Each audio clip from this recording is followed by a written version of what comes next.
What? Welcome back to Dad's a Gamer. We've been gone for a little bit because your boy been sick. That's because we've been gaming a little bit too hard around here. But we back at it now. So just remember, hit that like, share, and subscribe button. Now, but this time, before I start taking over, I'm going to pass it to your boy, Dr. Joe. And matter of fact, before we even pass it to Dr. Joe, we got Mr. Jesse Jackson, right? Hey, bro, I'm gonna take that as a compliment, though. I'm gonna take that as a compliment. Today we're gonna fight for equal rights. We're gonna fight for them today, y'all. But this is our other brother, young stick man. So he might join us a few times here and there. So just get used to the face. Yeah, for sure. All right, Joe, I'm gonna pass it to you. Since you wasn't there to play with the boys for the Service Land for Marathon, I'm gonna let you be the captain this time. Well, I appreciate it, brother. Man, Sean, it's good to see you, big dog. Man, I'm so glad you joined us, man. So look, before we get started, man, one question to you. What put you in the gaming seat? What was your passion when you first started gaming? Like what brought you to the sticks? I'm gonna be honest, man, and all of us growing up together. So I think a big part of it was probably I don't want to use a word like camaraderie, but I kind of feel like when you're younger, you kind of look for that group that you fit in with, and gaming kind of brought all of us together, and it pretty much kept us together for a long time. So we're still doing it now. What, 30 years later? So you know what I'm saying. So Yo, facts, I would say just kind of bringing you to a good place with like-minded people, forming relationships, man, just having a good time, man, stress relief. Yeah. And look, I just want to add to everybody the reason why, and I'm just going to say this one thing about Destiny. The reason why I got hooked on Destiny was because of these two right here, y'all. These were the culprits that started Stickman running around as a Titan with the invective, letting it loose with the fail winner. You know what I'm saying? Yeah. Just FYI, real nostalgia right there, That's real nostalgia. Yeah, right. I give a shout out to the Lord of Wolves. Literally the best gun ever created. So, yeah. All right. So, as you all know, Marathon Service Slam came out, and these gentlemen right here were able to play it. I was in DC. And so let's get started, man. I want to talk about, your experience. Hold on. Why were you in DC? Cupcaking. Huh? Cupcaking. Nobody don't need to know about that, man. I was handling business. That's what I was doing. Yeah, you were. But back in the flesh, ready for Marathon to drop tomorrow. Excited about that. So let's just get into it. So, Sean, what was your experience playing Marathon? I'll say in the beginning, it probably started off a little bit infuriating. I'm gonna be completely honest. But once you come to the grips of everything you have basically doesn't belong to you, and it can be somebody else's at any given moment of time, the game becomes a much more enjoyable experience. So we laughed, we had fun. There were times we got pissed. I died. I found good loot, and people took it from me. And I'm sure that's probably what's gonna happen, for the next throughout the first season, of course, for sure, and of course when it drops on tomorrow. But it's a great game in its core. I just feel like it put me through a roller coaster in the beginning, but if you stick with it long enough to kind of give it a chance, I think you'll probably feel the same way, Joe. Okay, Steve, what about you, man? What was your experience when you played it? The raw experience. I think, as Sean said, it throws you for a loop in the beginning because you're trying to figure out what the game really is. Like, if just to give an example, and I know y'all know this, the first time we played Destiny, right? See, I'm about to pull one of Joe's joint right now. I'm going back to Destiny. But when we first played Destiny, we really didn't know what Destiny was really about, what it was for.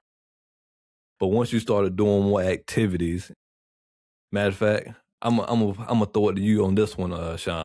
I don't know if you remember this one time we played this daggone strike, and we were killing the boss with our primaries, and it took like 25 minutes. I don't know if you remember that. If you talk about Nightfall, I believe you, but yeah. That jump was stuck in my head. I'm like, this is what it's about, like doing crazy stuff like this. So I take that back and go back to Marathon Joe. The game is not for everybody. That's but if you can get over the fact that you will probably lose your stuff at one point in time, I think you will have fun with the game.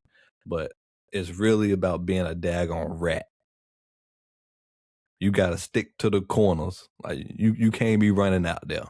This ain't no Call of Duty, Red Sec, none of that mess. You gotta stick to the shadows. You gotta be a daggone rat. Don't let nobody see you. Okay. All right. And you will extract. So there's no running and gunning with this. There's strategic gameplay that you have to do with this. I mean, you can try to run and gun. I don't know how successful you're gonna be. I feel like running and gunning has its place, but it's always gonna be after the engagement has began, because it's so important in this, Joe. Whoever gets the first shot on who. So let's just say if someone comes up behind me or catches me at a bad angle and they break my shields, I need to run and gun, because if I stay in their line of sight, all of my loot is gonna be you're gonna see that little backpack drop on the ground, because I'm gonna be dead, because that's how fast they kill you. Literally, I think the TTK might be maybe 2 seconds or less, give or take, if they got you spot on, as far as like them taking out all your shields, all your health, and putting you on the ground. Mhm. So running and gunning has its place, but you really need to be the first person to shoot. And more than likely, unless you're just that much better than other people, or you have a much higher level of gear, I think you're gonna be the person to lose that gunfight if you get shot first. More than likely. Yeah. So what was the the gunfight like? Like if you had to engage with somebody, what were the guns? What type of guns? Like, does everybody start off in the same bracket with weaponry, or like how does that work? And I must say, I can speak a little bit to that one. So initially, when you first start off, you don't have a loadout or anything equipped. But during the beta, they were offering a free loadout that you could use for every run. It's like a free basic loadout. So for some reason, Kelvin and Steve, Saint Oak and K Doug, they were actually receiving the loadout that gives them a DMR. So it's kind of like a not quite a sniper rifle, but a little bit of an in between. Not quite assault, not quite sniper, but it's a semi-automatic rifle. And for whatever reason, I never got that weapon, even though we used the same loadout. I always got what was called, I believe, it was the Bully SMG. And I can say that that weapon has the flow of that weapon, as far as dumping the mag and reloading, or like popping back around corners and popping back out. Joe, it's gonna remind you of Destiny in so many ways, and it feels like the perfect combination of Destiny and Halo. It's like they mashed them together, especially when they were creating that weapon. But you can use a default loadout whenever you want to go in, or start a mission, and you can do it in groups of 3. And outside of that, any loot that you extract with, you can use it to create your own custom loadout the next time you go in. So if I go in, I use the basic loadout this time, just because I don't want to risk losing any of my own loot that's really, really good. And I end up finding some other, I don't know, a great assault rifle, a great shield, a great backpack, because you really gotta like loot up or gear up your character. But you can use whatever loot you've extracted with to create your own custom loadout the next time you go back in. Okay. So, but I had a lot of experience with the Bully SMG. It has a really good flow as far as mag dumping. The reload animations on this game are so smooth. They're so fluent. I gotta give them a lot of credit for that. But I fell in love with that SMG. But I want to say they're gonna have around 29 or so different weapons when the game launches. So you got a lot to choose from. Yeah. So Steve, talk to me about the UI. I was seeing a lot of feedback from streamers while I was in DC. I was trying to stay up to date with what was going on, watching different streamers play, but that was a big complaint that I saw. So talk to us about that. Yeah, that was a big complaint that I had as well. I did not like the UI. Like, especially starting the game and trying to get a feel for the game when you drop in and you're going to like a station or whatever, one of the name places, and you're like running, picking up stuff. Like, you're so focused trying not to get shot by the AI. When you like trying to loot things, you can't really see or the symbols of what you're picking up. And in the beginning, you don't really know like what you really need. I don't know about, I don't know how you felt, Sean, but like me, it got to the point where the only thing I was really picking up was either health packets or was it? It was like the health packets and the canisters. Other than that, if I could find a good gun and some ammo, that was pretty much it. But that's another thing. Like the ammo was lacking. But in terms of the UI, going back to that, I feel like pulling up your UI when if you let's say you down somebody, like a real person, and you going into that backpack, it takes so long to load, which I think that they made it like that so you can feel like your heart is racing because you're in the bag looking and somebody could be coming up trying to shoot you. But when you're looking at certain icons, you really don't know what it is. So I think with the UI, they could probably change it to make icons and the wording a little bit better so people could actually realize, oh, this is what I want this. I don't need that, to make it a little bit easier for people. But that's just my opinion. All right, Sean, let me ask you this. When you were playing the game, when you was playing Marathon, walk me through like the loot that you would pick out of somebody's bag. So let's say you down somebody, right? And you've got this semi-decent gun. Like, how do you know what is the right weapon to pull out of somebody's bag for their loot? Ooh, that's a perfect question, Joe. I like that. So essentially, that really kind of it ties into the whole gameplay loop, I feel, because let's just say if you drop someone, the first thing I know I'm personally checking for is a shield. Because a shield, whether it's a level 1 shield, level 2, it determines pretty much how often you'll win a gunfight. Because let's just say if you come in, if your basic loadout might just have a regular, you won't even have a shield actually, so you essentially have one bar. But for the sake of just making it clear for everyone, if you come in with your basic loadout, you have no shield. It gives you one bar by default. You can find a green shield, which will have 2 bars of shield, or kind of like an overshield that covers your health, or you can find a blue one, which will give you 3 bars, and I think you can go to purple and gold to give you 4 and 5 bars. Essentially, the higher level shield you have and the better you are at the game, even if someone shoots you first, it'll take them much longer to crack your shields, and your shields is what guards your health. So everyone has the same amount of health, but your shield will give you 4 or 5 extra layers of protection compared to someone who doesn't have a shield. So the first thing I would always look for would be a shield, just because it pretty much is what keeps you alive. It protects your health, if you will. And like Steve was mentioning, I would look for consumables that will restore your health or restore your shield, because that's what keep you going. After that, I'll be honest, I didn't even really have a specific gun that I would look for, because all of the guns are pretty fun to use, but they're all different. Mm-hmm. But the next thing I'll look for will be a backpack. So the amount of items you can carry before you extract, you have to have a backpack. Some of them give you 8 spaces, 16 or 24. But of course they go up by rarity. The only one I was able to find was the one to give you an extra 8 spaces to carry. And very rarely did I ever bring a gun in my backpack. I would just I would load into the game with one gun. I would find any random gun that I might like. And I was a fan of the LMGs, because they're pretty much laser beams on this game, at least as of right now. So I would look for a good LMG, some light ammo to go with the LMG, a shield, and then maybe a backpack. Yeah. Okay. Mm-hmm. So Steve, let me ask you this. When you were playing, what do you think was like a aha moment? Like, okay, I can play this game for the season, for the next 90 days and not go to something else. Like, or did you have that type of moment? Yeah, actually I did. And I think I might have said this to you, Sean, but kind of comparing it how we've been playing like Red Sec in Battlefield, right?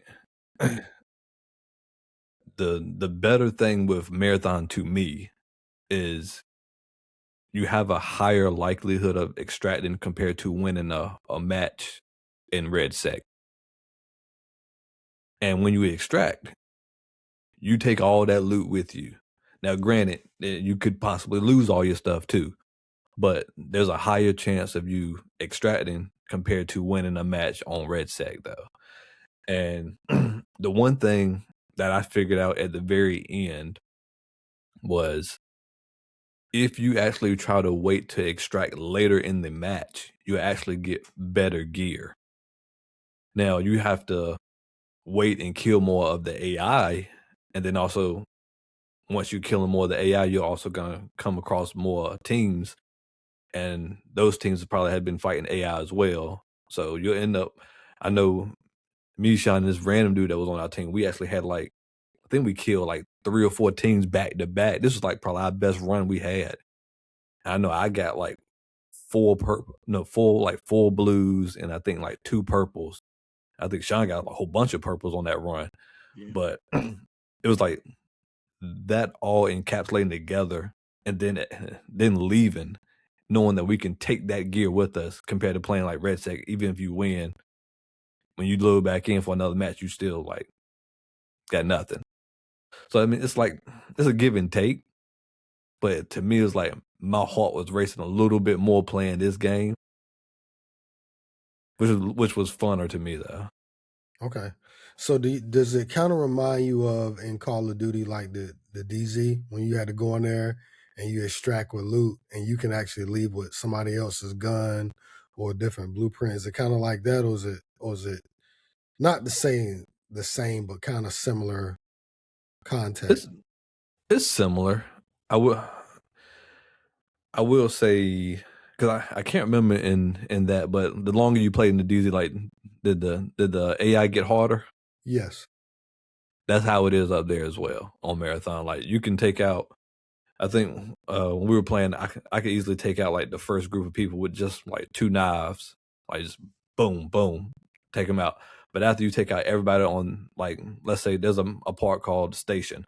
After you take out all the AI on the station, probably in about 30 seconds, they're gonna be dropping in another group of AI, and they just keep getting stronger and stronger. Okay. So all right, so question for you both. When you were playing Marathon, right, I also saw that they said that the AI was ridiculously hard. So talk to me about that. Like how, like as we're talking about, because this was supposed to be more of like a PvP focus, but from what I've been seeing from others is it has a very strong PvE component, which I love.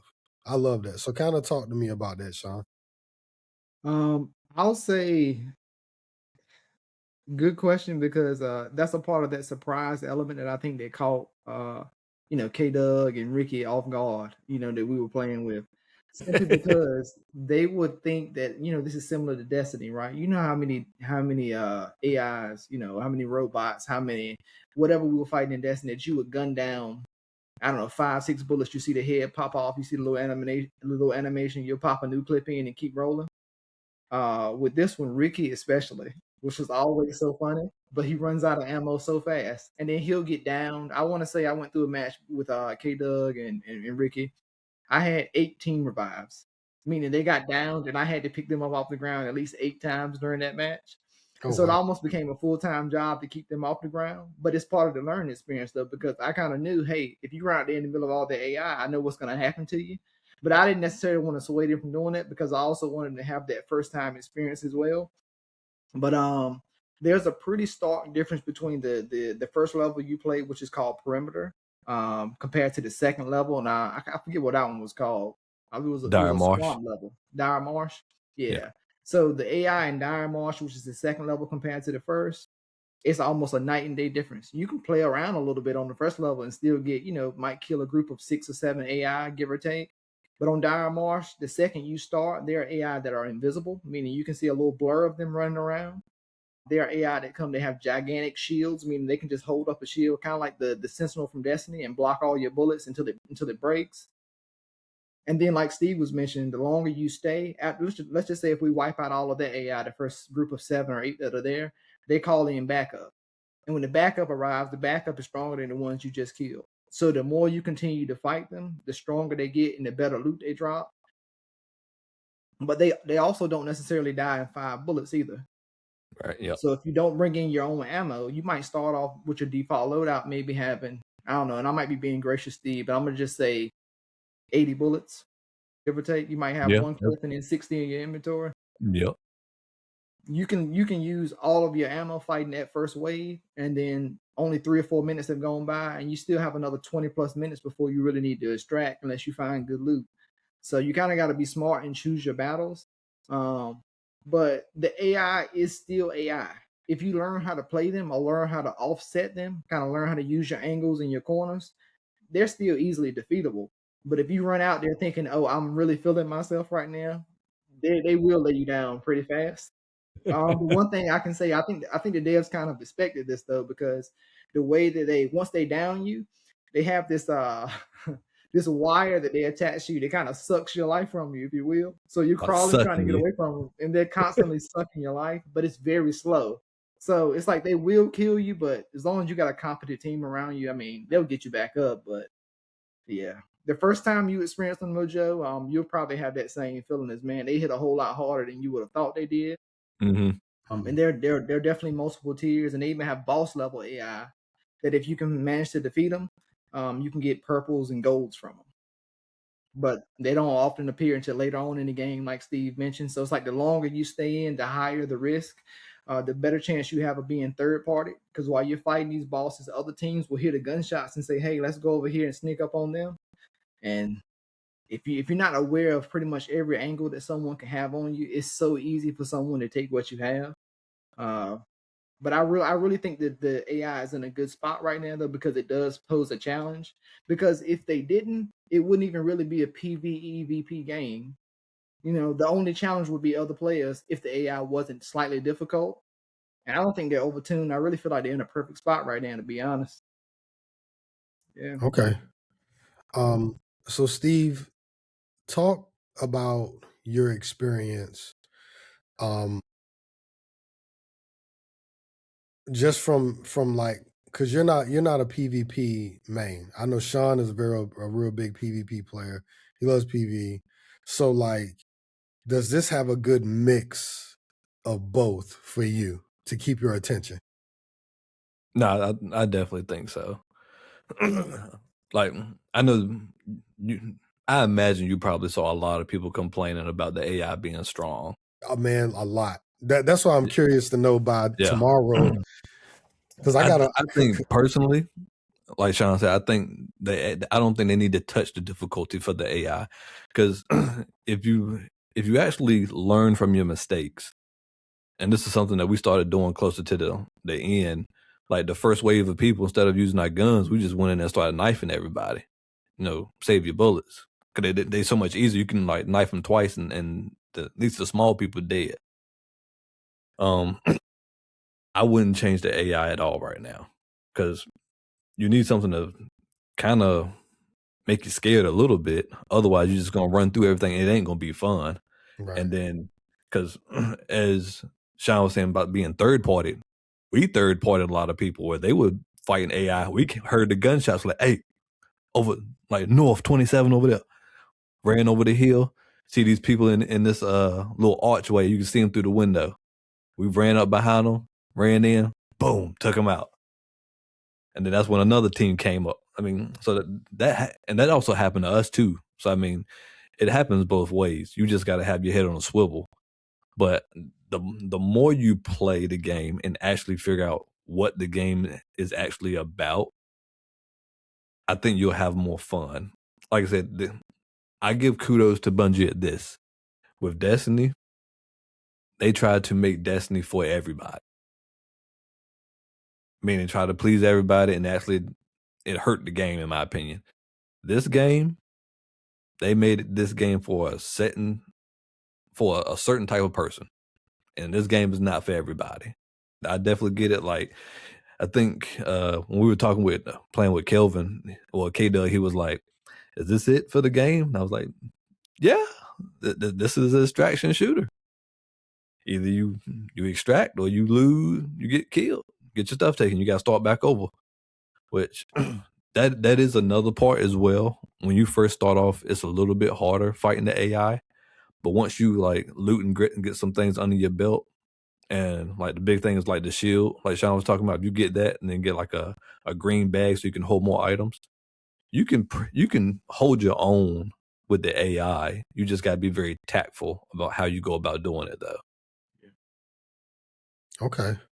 So, last question. I had to save this for the last for both of y'all. And it's a 2-part question. So the first part of this question is, what shell is the best shell to use? Ooh. And in a team, what shells do you need to be effective to extract? All right, ready for that? Yeah, I told y'all I'm coming with the question. Yeah, I'm gonna let you go, Sean. I got my idea, but I want to hear what you got to say, though. Unfortunately, I know that's a 2-part question, but when you hear my answer, you can realize it's really a 1-part question because it's almost the same exact answer every time. The 3 shells I feel like are the most popular, probably the best, is going to be the assassin. They can throw a smoke grenade and turn invisible, Joe. I kid you not. They can throw a smoke grenade and move around to where you can barely see them. And literally, they run up behind you, knife you twice. If you don't have upgraded shield, you're on the ground, and it's just that good. Number 2 was my favorite, which was triage. Essentially, I can throw out medical drones to my teammates that will slowly restore their health and their shields. And that's pretty much just good. It's just good team composition because it helps to keep the other 2 players or whomever you're playing with. It helps keep everyone alive. And it has a cooldown that's probably, I don't know, maybe 60, 80 seconds, give or take. But triage, assassin, and I'm going to probably say recon. So recon has the ability to basically do exactly what they said. They have a signature ability. So every character has 3 abilities, but recon's signature ability is to basically ping enemies on the map that are located around them. So whether it's a player or AI, I believe it'll ping both. But it pretty much shows you and your teammates where others are located on the map within an immediate vicinity. It's not, it's not a crazy range like to go halfway across the map.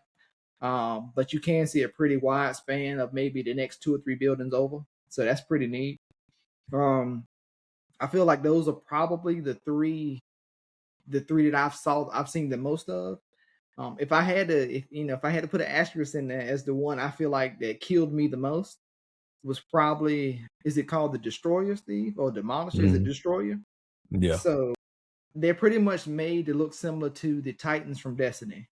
They have a skill that if you double tap the sprint button, they can run extremely fast. And the movement speed in this game is not turtle slow, but it's probably a 5 out of 10. But when they activate that ability, they're probably moving at an 8 out of 10. So they come at you so fast with a shotgun.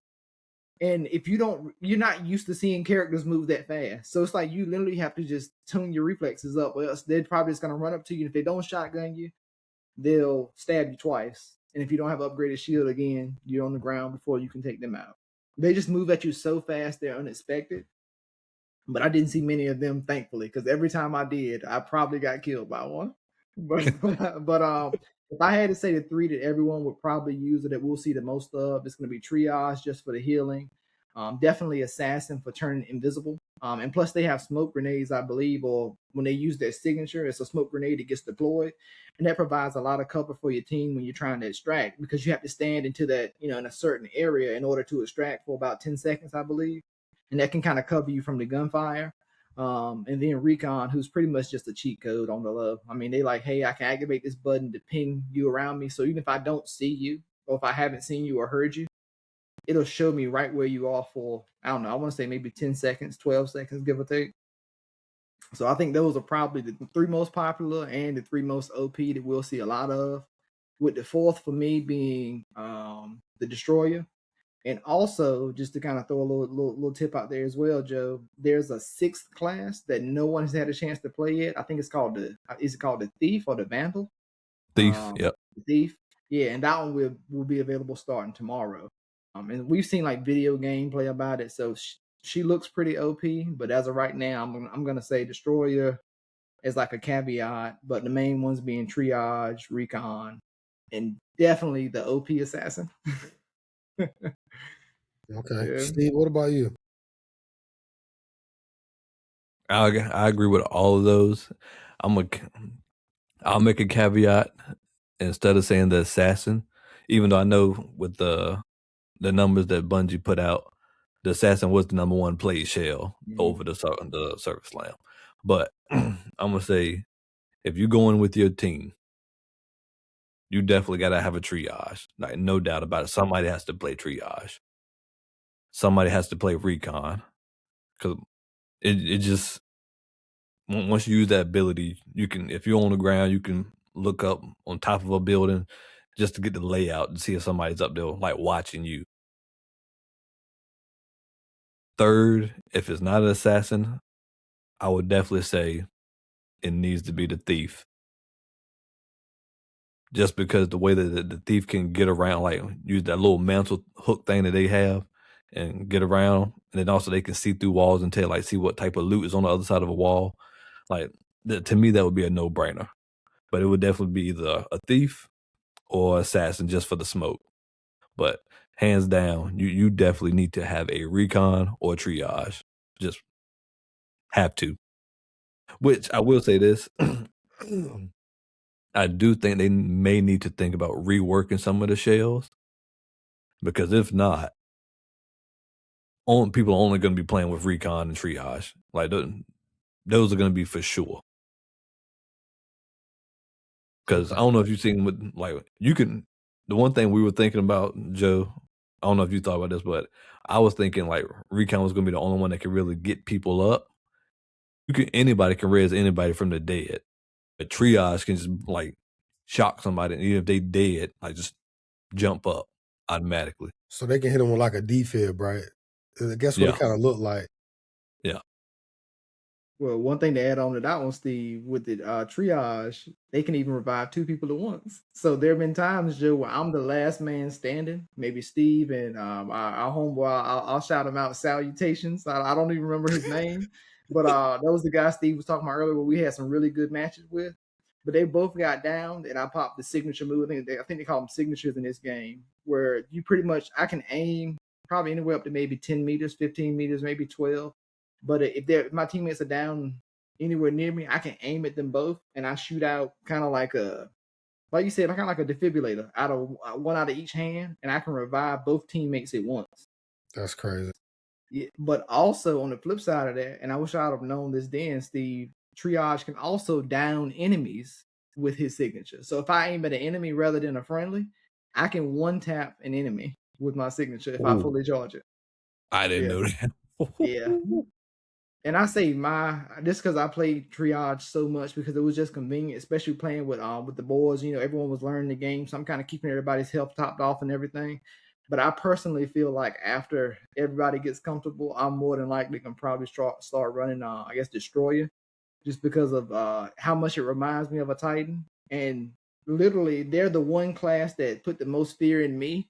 So I feel like I want to make other people feel like that now, personally. But yeah, they scared me to death, man, with how fast they move, man. But I mean, just kind of going back to a lot of what Steve said, man. The game is very balanced for what your character will grow into, and I think people complaining about it being overly difficult right now. You have to give it some time because, you know, there's several upgrades that you just couldn't unlock throughout the beta. But as you put in time, eventually you will, and by default, that'll make your standard character that much stronger. You'll be faster. You'll punch harder. You can improve your melees. You can unlock newer guns, so you can buy an army, so you can kit up your own loadout. There's just so many ways to improve your base character. That standard difficulty from a level 1 character doesn't really represent what the game will be after you've played it for 2 or 3 weeks and have made your character significantly stronger. Eventually, I feel like for example, right now, I feel like the AI is, in terms of difficulty, I might give it a 5 out of 10 once you know what you're doing. They can still catch you slipping, but as long as you're kind of on top of it, you can take them down. As far as enemy players, we're talking about a 9 out of 10. So I feel like once I've leveled up my character, so you give me 3 weeks or whatever, give or take, just kind of playing casually, and I've got some upgrades under my belt, I might even push the PvE version or PvE difficulty down to maybe a 3 out of 10. And the player difficulty then might only be a 7 out of 10 or a 6 out of 10 because I'll be strong enough to kind of take those hits by default. And if it's a new player that doesn't really know what he's doing, you kill people so fast. Yeah, so I think it's pretty balanced for where it is and where it wants to go. I think we just need to give it a little bit more time personally. And this opinion could change in a few weeks too. You know, I might be one of those people to be, you know, a little bit ticked off, but I think it's in a really good spot. Yeah. All right, man. So, I mean, I'll tell y'all this, man. After seeing the gameplay, I'm excited for tomorrow. Yeah. Bro, I can't wait to get off of work at 4 o'clock. Same. I can't, you know what I'm saying? I want to leave my Xbox on just to make sure it get downloaded. You know what I'm saying? Yeah. When can we download it though? Do y'all know? Now, actually, you can go ahead and preload it. You can, for real? I actually did mine earlier. I was talking to Steve just before we got on, and I was like, "Yeah, it's only 18 gigabytes, so a real small download size." I mean, yeah, I went ahead and preloaded it today, so I'll probably be jumping on it tomorrow after You know, I it's a finish shame up. my own brother didn't even tell me I could do that. You know what I'm saying? Because he don't want me to be great. You see what I'm saying? He's already screwing me. We ain't even started the game yet. Let me tell you what's gonna happen tomorrow, Sean. We're gonna be on the joint tomorrow. It's gonna be like Dead by Daylight, bro. He just gonna leave me out there by myself. I'm gonna let you figure it out. All right. Yeah. Hey, one thing Gotta though, learn to just swim, buddy. what'd you say, Steve? I said he gonna have to learn how to swim by himself. Oh yeah. One thing I was thinking of, y'all, and it probably don't really mean a whole lot, but I thought it was pretty cool. You know how a lot of people are complaining about the game, like, oh man, this is it or this is all. I mean, completely valid if that's all you're looking for, but I guess I look at a lot of the little details sometimes. So if you remember, crossplay was enabled. So we're on Xbox, we're playing against people, I believe, on Steam as well, and maybe even PlayStation. So I'm hoping that everyone is kind of playing together, but you never know who you just killed, right? So I'm finding this gun, this purple gun that I took off of this guy and his purple shield or what have you, a purple LMG. I don't know if this gun has had 20 previous owners, and just now it's my turn to have fun with it. You know what I mean? And stuff like that. I just think it's just really neat because there's no way to delete. Well, I said there's no way to delete because you'd actually sell it to a vendor, but you might come across an item that's so rare that you know you would never sell it, and there's no telling how many people or other players' hands that item has been in before you. So I might find a weapon or a backpack that's really good, and it's had 20 previous owners before me, and that kind of helped me to realize that it's not my item; it's just my turn. You know, so That's a great yeah. perspective. I like that. That's a Mhm. really good perspective. Yeah. Yeah. So you don't really lose anything. You just give it to somebody else to use for a little bit, and you might end up getting it back, to be honest. So Yeah. yeah. Well, you know, Sean, the way you explain it, I think of Steve the same way. And now, folks, I think we need to close out. Go ahead, JoJo Brown. Nah, man. Well, this has been a great addition, you know, to Dad's a Gamer. You know, Stick Man, just gotta tell you, man, appreciate you coming on tonight. For It sure, feels man. good to sit in the driver's seat and let Steve sweat a little bit because he's Yeah. always asking all the questions. But for those of you out there, all of our fans, we appreciate the love. Continue to like, continue to comment, continue to share, and subscribe. We appreciate you. One love.